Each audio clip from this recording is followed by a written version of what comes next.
आप देख रहे हैं समाचार एजेंसी ऑफ इंडिया में साइन न्यूज। नमस्कार दोस्तों, समाचार एजेंसी ऑफ इंडिया की साइन न्यूज में एक बार फिर आपका स्वागत है। मध्य प्रदेश में चुनाव की प्रक्रिया जारी है और नामांकन दाखिले किए जा रहे हैं। मध्य प्रदेश के सिवनी जिले के केवलारी विधानसभा क्षेत्र में भारतीय जनता पार्टी के प्रत्याशी राकेश पाल सिंह के द्वारा नामांकन गत दिवस दाखिल किया गया। हम आपको बता दें कि नामांकन 21 अक्टूबर से आरंभ हुए थे। नामांकन दाखिल करने की अंतिम तिथि 30 अक्टूबर, स्क्रूटनी की जानी थी 31 अक्टूबर को और नाम वापसी लेने की अंतिम तिथि 2 नवंबर निर्धारित की गई थी। 17 नवंबर को मतदान है। समाचार एजेंसी ऑफ इंडिया की साइन न्यूज़ के लिए अखिलेश दुबे की केवलारी से रिपोर्ट। केवलारी शहर का नज़ारा हम आपको दिखा रहे हैं। भारतीय जनता पार्टी के कार्यकर्ता उत्साह से लवरेज नजर आ रहे हैं। 30 अक्टूबर को कांग्रेस के द्वारा भी नामांकन दाखिल किया गया। कांग्रेस के विधायक पद के उम्मीदवार के द्वारा अपना नामांकन दाखिल किया गया। यहाँ आपको हम दिखा रहे हैं नामांकन दाखिल करने के लिए रैली जा रही है। भारतीय जनता पार्टी के वर्तमान विधायक हैं राकेश पाल सिंह, उनके द्वारा नामांकन दाखिल किया गया। केंद्रीय मंत्री प्रहलाद सिंह पटेल इस नामांकन में भरने के दौरान वे मौजूद रहे। हम आपको ये भी बता दें कि केवलारी पहले सिवनी लोकसभा क्षेत्र के अंतर्गत आता था और सिवनी से राकेश पाल सिंह केवलारी से विधायक रहे हैं, अभी वर्तमान में विधायक हैं और वे अब 2023 विधानसभा चुनाव में एक बार फिर केवलारी से उम्मीदवार हैं।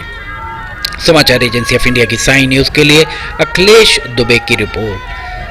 सिवनी जब लोकसभा क्षेत्र हुआ करता था, लोकसभा क्षेत्र में सिवनी लोकसभा क्षेत्र के जब आपको बता दें कि प्रहलाद सिंह पटेल के द्वारा चुनाव लड़ा गया था और केवलारी सिवनी लोकसभा क्षेत्र का अंग हुआ करता था। उस समय भारतीय जनता पार्टी और जनता दल के समझौते में सिवनी सीट को दिया गया था, पर बी फॉर्म प्रहलाद सिंह पटेल को जारी हो गया था और वे भारतीय जनता पार्टी से निष्कासित होने के बाद चुनाव लड़े और वे बागी उम्मीदवार होने के बाद भी जबरदस्त तरीके से प्रहलाद सिंह पटेल के द्वारा उन्हें जनादेश मिला था और इसके बाद सिवनी के बाद वे बालाघाट से चुनाव लड़े। बालाघाट से चुनाव लड़ने के बाद वे जब वे बालाघाट से चुनाव लड़े तो वे केंद्र में मंत्री बने। उसके बाद छिंदवाड़ा में कमलनाथ के सामने वे चुनाव लड़े और पराजित हुए। दमोह से वे वर्तमान में संसद सदस्य हैं। केवलारी में चुनाव का नज़ारा हम आपको दिखा रहे हैं। चुनाव यहाँ पर चुनाव जारी है, चुनाव की प्रक्रिया जारी है और भारतीय जनता पार्टी के कार्यकर्ताओं का उत्साह देख रहे हैं। मंच पर प्रहलाद सिंह पटेल पहुंच चुके हैं। प्रहलाद सिंह पटेल का आज भी आकर्षण बरकरार है सिवनी में। सिवनी के लोग चूंकि युवा तरुणाई के प्रतीक माने जाते हैं प्रहलाद सिंह पटेल और केवलारी से उनका विशेष स्नेह रहा है। प्रहलाद सिंह पटेल आपको यहाँ दिखाई दे रहे होंगे। प्रहलाद सिंह पटेल के अलावा भारतीय जनता पार्टी के नेता भी मंच पर दिखाई दे रहे होंगे। भारी तादाद में कार्यकर्ता भी आपको दिखाई दे रहे होंगे। राजेश त्रिवेदी भारतीय जनता पार्टी के नेता हैं और नगरपालिका के पूर्व अध्यक्ष हैं। सिवनी नगरपालिका के पूर्व अध्यक्ष वे भी मंच पर दिखाई दे रहे हैं। राकेश पाल सिंह यहाँ आपको दिखाई दे रहे होंगे। साथ ही प्रहलाद सिंह पटेल आपको सामने दिखाई दे रहे होंगे। प्रहलाद सिंह पटेल की उपस्थिति में ये सारा संपन्न हुआ और प्रहलाद सिंह पटेल के द्वारा यहाँ जनसभा को भी संबोधित किया गया है। देख सकते हैं प्रहलाद पटेल से मिलने युवा किस तरह से उमड़ते हुए आपको नजर आ रहे होंगे।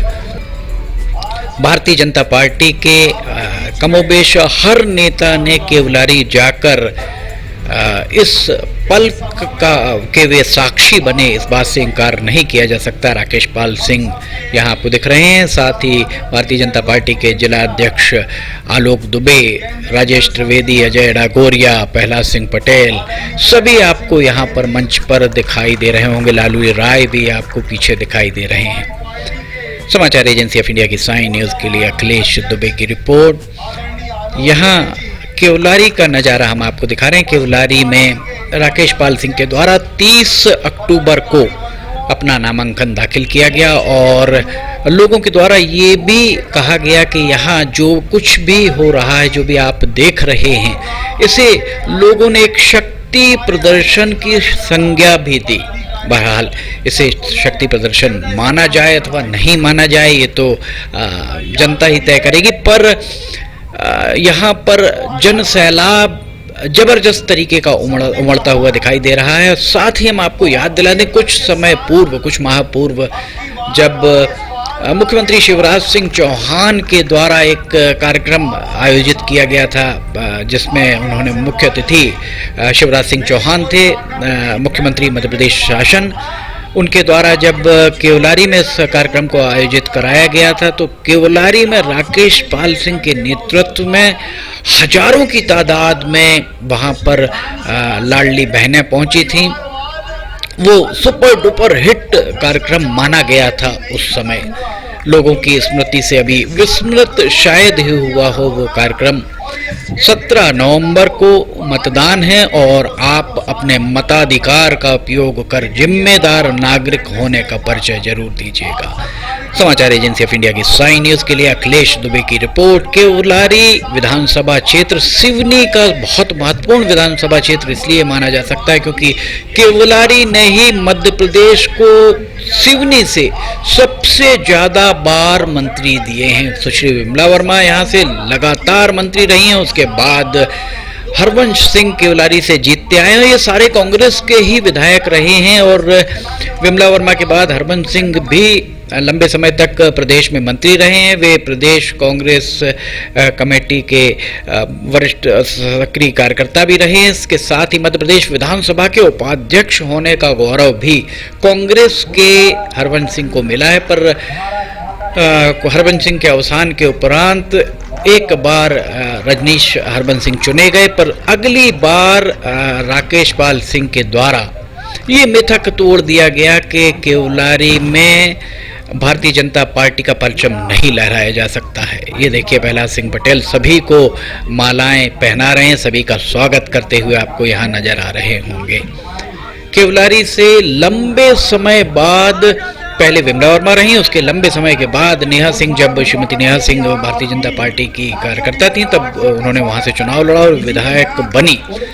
उसके बाद फिर हरबंस सिंह लगातार यहाँ से विधायक रहे। उनके अवसान के उपरांत उनके पुत्र रजनीश सिंह यहाँ से विधायक रहे।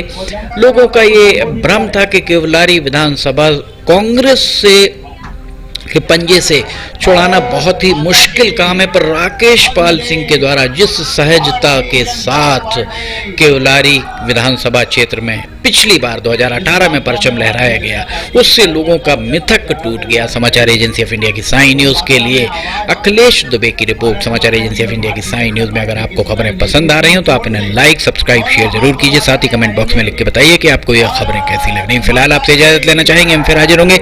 जय हिंद।